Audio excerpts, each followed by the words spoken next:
মেরে দিচ্ছে এক লাত, বাতাসের চোটে ওইখানে চলে যাচ্ছে, ও আর এক লাত মেরে দিচ্ছে এইদিকে যে পড়ছে।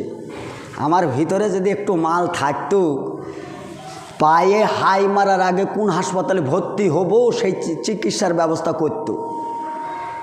আপনার ভিতরে যদি মাল ম্যাটেরিয়ালস থাকতো, ওই হাই মারার আগে দেখত যে আমরা কোন হাসপাতালে ভর্তি হব। দিল্লির রাজপথে সালাত আদায় করছে এই বিজেপি সরকার, তার পুলিশ প্রশাসন মুসলিম সম্প্রদায়কে লাথি মেরে ফিল্ড থেকে হটাবার চেষ্টা করছে। সোশ্যাল মিডিয়ায় গোটা দুনিয়ার লোক দেখেছে, আপনিও দেখেছেন, আওয়াজ তোলেননি। নবী করিম সাল্লাল্লাহু আলাইহি সাল্লামকে নাম দিয়ে কুৎসা রটালো নূপুর শর্মা, করলো, বাপরে মনে হলো নূপুর শর্মার ফাঁসি চাই, ফাঁসি চাই, ফাঁসি চাই। ওর ফাঁসি বাদ গেল, খাসিরা লুক করে বসে থাকলে, ভিতর কিছু থাকলে বারে হয়েছে চলে। বাবরি মসজিদ যখন দখল হয়, হায় হায় হায় করলে মসজিদ নিল, হয়ে হয়ে হয়ে হয়ে বাপরে বাপ, তাহলে তার মসজিদ নিতে পারবে না, ও মসজিদ চলে গেল। তারপরে যে জ্ঞানপাপী মসজিদ, তখন একটু হয়ে মুসলমান সম্পদ লিলিল হলিল হলিল, এখানে হয়েছে। এরপরে এখন কবরস্থান, মাদ্রাসা, মসজিদ, খানকা, দরগায় হাত দিয়েছে, ঠিক ওই হইচইটা হচ্ছে, চুপতে লেগেছে। এই যে 16 তারিখের রায়, ঠান্ডা মাথায় ঠান্ডা ঘরে চুপিয়ে দিয়েছে।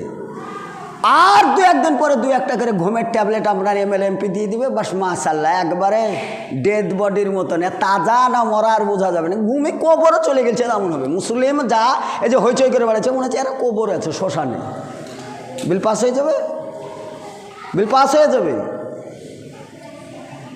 মরা গরুর দাঁত দেখে লাভ আছে, এসব মরা যদি বাঁচতে হয়, রব্বা হাযাল বাইত আল্লাযী আত'আমাহুম মিন জু' ওয়া আমানাহুম মিন খাউফ, ভয়মুক্ত সমাজ জীবন করেন।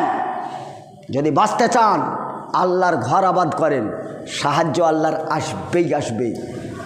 আব্রাহার যখন ভাঙতে গেছিল কাবা, তখন মুসলিম সংখ্যা ছিল না। আল্লাহ রাব্বুল আলামিন দায়িত্ব নিলেন যে এই সময় তো কেউ নেই, এই কাবা আমাকেই রক্ষা করতে হবে। তাই আল্লাহ দায়িত্ব নিয়ে রক্ষা করেছিলেন। আর আপনি বিয়ের বাড়িতে ইফতারে নিমন্ত্রণ করে যদি 100, তো পাতা গুনতে হয় 250। খাবার বেলা এত ঢং, এত মুসলিম, 150 পাতা আবার ধার করে এনে খানা উঠাতে হয়, তখন বেশ পাওয়া যায়, তখন সবাই মুসলিম। প্রতিবাদে নেই, খুতবা দিয়ে কী লাভ? যান বাড়ি যান, যা হলে হলেও আমার আলাইনা ইল্লাল বালাগ, ভালো থাকেন। খুতবাতে 2 দিনের লাভ নেই, খুতবা দিয়ে 2 দিনের লাভ হচ্ছে না, এ বেকার দেওয়া হচ্ছে, সময় কাটিবা কী লাভ? কিছু লোক তো আবার এবার ঘুমাচ্ছে এখানে, বলে মাশাআল্লাহ, ঘুমানোর বাড়িতে সময় টময় নাই তো, বাড়িতে দুনিয়ার চিন্তা ভাবনা নিয়ে ব্যতিব্যস্ত, ঘুমের টাইম নাই। পাঠ বোনা হলো না, পাঠ এখনও লিড়াতে হবে, কারোর 2 পাতা হলো, কারোর 3 পাতা হলো, সব কথা মসজিদে চলবে। মসজিদে যদি বলা যায় যে মসজিদটা রক্ষা করার ব্যাপারে কী কী ভাবলেন, ওরে সর্বনাশ, এগুলো মসজিদে বলতে হয় না, এসব কথা মসজিদে বলতে হয় না, এসব বলা হয় না, পাঠ বোনার কথা বলা হয়। ওই সুযোগটা পাওয়া হয়েছে। এখন মসজিদে একটু নীরব জায়গা, ঠান্ডা আবহাওয়া, মাশাআল্লাহ, বরকতের বৃষ্টি আল্লাহ দিচ্ছে, কী সুন্দর আরামে ঘুমাচ্ছে। এই ঘুম আর ভাঙবে না, এ ঘুম থাকলো কিয়ামত পর্যন্ত। কবরে যদি ফু দেয়, ও সিঙ্গারে ফু দিচ্ছি, তাও মনে হয় ঘুমে থাকবে। এখন আল্লাহ ভালো জানে কোন ফু মারবে। ঘুমান ভাই, ঘুমান ঘুমান ঘুমান, আপনাদের কোনো টেনশন নাই। এ সোশ্যাল মিডিয়ায় যাচ্ছে, শুধু আপনারা গোটা জগৎ সব ঘুমে থাকেন, অসুবিধে নাই। আল্লাহ মৌসুম ভালো দিয়েছে, ঠান্ডা আবহাওয়া দিয়েছে, ঘুমে থাকেন। মসজিদ গেলে তো আপনার কি, ওটা তো আপনি মসজিদ থাকলে তো আপনাকে নামাজ পড়তে হবে, মৌলবীরা বলবে, দরকার কি, মসজিদ দরকার নেই। কবরস্থানে থাকলে পরে কবরে আবার মাটি টাটি দেওয়ার আয়োজন করতে হবে, দরকার কি? নামাজ পড়তে আসে না, মাথায় রুমাল বেঁধেছে, বেঁধে মাই হাতের মাটি দিতে যাচ্ছে, ওরা উইও বেনামাজি আর এক বেনামাজিকে মাটি দেওয়ার লেগে পাল্লা ভারী কত ওদের।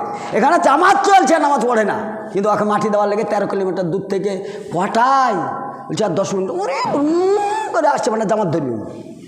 আর এখানে হাই আলা সালা, ইমাম সাহেব তুই চালা, ও তোদের কাজ।